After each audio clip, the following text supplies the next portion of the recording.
వచ్చేసి అసంతృప్తితో ఉన్నారు. ఇక ఏ కోణంలో చూసినా రాష్ట్రం మధ్యాంధ్రప్రదేశ్, జూదాంధ్రప్రదేశ్, రగ్గాంధ్రప్రదేశ్, గంజాయి ఆంధ్రప్రదేశ్, మరి విచ్చలవిడిగా మద్యం వచ్చేసి మండలానికి 4 మద్యం షాపులు, 40 బెల్ట్ షాపులు. ఇవి కాక మళ్ళీ వచ్చేసి గోవా నదీ తీరంలో, గోవా తీరంలో ఉన్నట్టు విశాఖపట్నము, సూర్యలంక అక్కడంగా ఈ ఏదో మద్యం ఆ పేరు ఏదో ఉంది, ఆ మద్యం అవి పెడతారంట, గుడిసెలు, పూరి గుడిసెలు పెట్టి అక్కడ మద్యం తాగమని చెప్పేసి. కాబట్టి ఏ కొన్ని సమాజంలో ఏ వర్గం అంతో ఇంతో సామాజిక పెన్షన్లు, ఎన్టీఆర్ పెన్షన్ అది ఒకటి కొంతవరకు, అది కూడా కొత్త వాళ్ళకి ఇవ్వలేదు. ఈ 2 సంవత్సరాలు ఒక్క కొత్త పెన్షన్ ఇవ్వలేదు, ఒక కొత్త ఇల్లు నిర్మించలేదు. తర్వాత కాబట్టి ఏ కోణంలో చూసినా నిరుత్సాహమైన వాతావరణం ఉంది. పెట్రోల్ రేట్ల విషయంలో కూడా మీరు తాజాగా ఒక మీడియా ఇదిలో కూడా మాట్లాడారు. పెట్రోల్ రేట్ల విషయంలో. అవును, పెట్రోల్ రేటు విషయంలో దేశంలో అన్ని రాష్ట్రాల కంటే మన రాష్ట్రంలోనే పెట్రోల్, డీజిల్ రేట్లు ఎక్కువ ఉన్నాయి. దానికి కారణం VAT, additional VAT and road development cess. కాబట్టి ఇదే గతంలో వచ్చేసి వైకాపా ప్రభుత్వం ఉన్నప్పుడు ఇదే కూటమి నాయకులు ఈ విధంగా కర్ణాటక, తమిళనాడుతో పోలిస్తే మన రాష్ట్రంలో ఎక్కువ ఉన్నాయి, మేము అధికారంలోకి, దానికి కారణాలు ఇవి, మేము అధికారంలోకి వస్తే కర్ణాటక, తమిళనాడు స్థాయిలో వచ్చేసి రేట్లు తగ్గిస్తాము, ఆ లెవెల్లో మెయింటైన్ చేస్తామని చెప్పారు. మరి 2 నెలలు అధికారంకి వచ్చింది, వ్యాట్ అట్నే ఉంది, పెట్రోల్ మీద 31% అట్నే ఉంది, డీజిల్ మీద 22.25% అట్నే ఉంది, అడిషనల్ వ్యాట్ 4 రూపాయలు పెట్రోల్ డీజిల్ మీద లీటర్ అట్నే ఉంది, రోడ్ డెవలప్మెంట్ సస్సే ఉంది.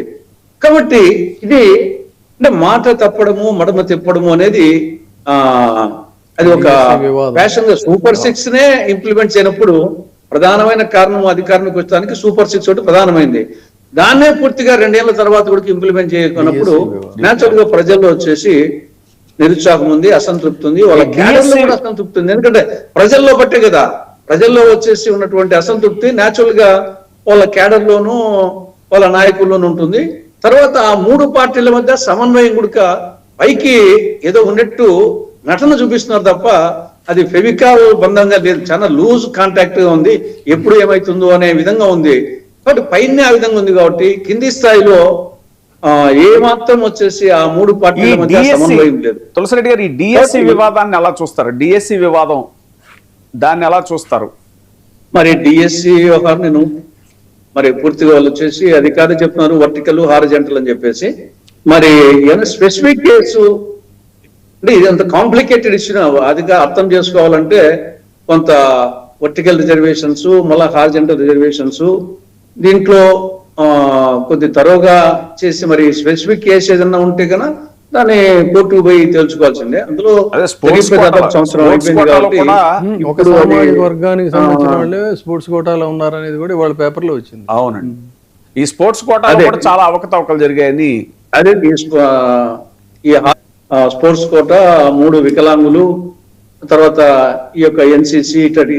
కాబట్టి ఈ హారిజంటల్ వచ్చినప్పుడు కొంత వీళ్ళు కన్విన్సింగ్ గా వీళ్ళు అధికారులు చెప్పినప్పుడు అది కరెక్ట్ ఏమో, ముందు వచ్చేసి వర్టికల్ గా రిజర్వేషన్ తీసిన తర్వాత మళ్ళీ హారిజంటల్కి వస్తారు. అప్పుడు హారిజంటల్లో ఈ లేకుంటే కన్నా అప్పుడు లాస్ట్ లో ఉండే వాళ్ళు తొలగించి మిగతా వాళ్ళని తీసుకొస్తారు అనేది ఒకటి ఉంది.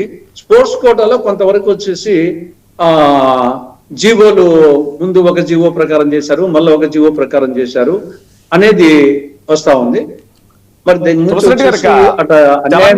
కోర్టుకు పోవడమే బెటర్ ఏమో నా అభిప్రాయం. తెలంగాణ రాజకీయానికి వస్తే మీనాక్షి నటరాజన్ ఆవిడ చాలా కమిటెడ్ లీడర్, కాంగ్రెస్ పార్టీ ఇన్ఛార్జిగా ఉన్నారు తెలంగాణకి. ఆవిడకి మధ్యసభ నుంచి రాజ్యసభ నామినేషన్ తిరస్కరించడం, సుప్రీంకోర్టులో కూడా ఆవిడ పిటిషన్ తిరస్కరించడం, ఇదంతా కూడా కాంగ్రెస్ తెలంగాణ